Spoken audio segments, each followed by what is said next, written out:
the reason why I authored this is just to make sure that both sides are always being taught to the students.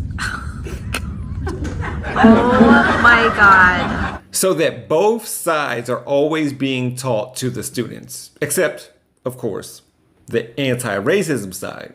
Watch. But it specifically says anti-racism is not allowed. So Okay, racism. so to go back to the anti-racism, when we're talking about anti-racism, I know when you look up the definition of it, it says, you know, when you oppose racism. Well, folks, we really want to have an open discussion, but there is no way to have an open discussion with all the chitter chatter and the laughing. And we're trying to talk. I heard what everybody said earlier about the lack of communication. I totally agree with everybody. We can do a much better job communicating. But it isn't funny. We're brand new. It's like drinking from a fire hose. We are trying our best.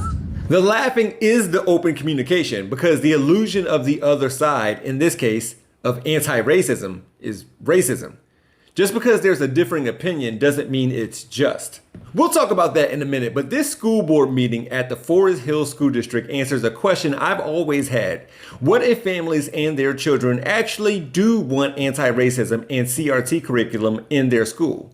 What would happen? Well, the Forest Hill School District Board of Education, which is east of Cincinnati, passed a resolution in June prohibiting teaching of critical race theory, anti-racism, identity, and intersectionality to promote what it calls a resolution to create a culture of kindness and equal opportunity for all students and staff. Here it is on screen. Pause to read if you'd like. 4 families are suing that school board to challenge the ban on race-based education and staff training in the latest court battle over attempts to suppress anti-racism education in American classrooms. The complaint, filed in Ohio District Court in late June of 2022, alleges that the resolution exposes racial prejudice within the school system and censors the perspectives of marginalized communities. So this answers my question. What if families and students actually want anti-racism and CRT curriculum? It doesn't matter, especially when those in positions of power at Forest Hill School District, for instance, can make decisions. But what you should know about this school district in particular is that just 5 weeks before this anti-racism ban, seemingly against the will of families and their children, hundreds of students in the Forest Hill School District participated in a walkout in response to the cancellation of a planned diversity day at Turpin High School. It had been held for 6 straight years to that point. The largest diversity day turnout was expected. Nearly 160 students were registered to attend.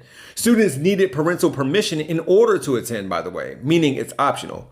Board members voted earlier that month to ban Diversity Day from happening during school hours or with taxpayer resources. Makes me wonder how they were appointed or voted in the first place. Anyway, the students said they planned to hold Diversity Day after school hours. Look, I know I talk about Ohio a lot, and sometimes I want to apologize to the TYT producers and managers. And to some of y'all, Ohio is a flyover state, but to me, it's home. One where Representative Sarah Fowler Arthur, an Ohio House Republican, announced a bill to teach both sides of the Holocaust. When being interviewed about her bill that would ban divisive concepts being taught in school, she said we should hear both sides of the Holocaust. She said we should hear the German soldier point of view. According to this article, Fowler Arthur was previously on the State Board of Education but has never participated in public education system as a student or a parent. She was homeschooled and did not attend college.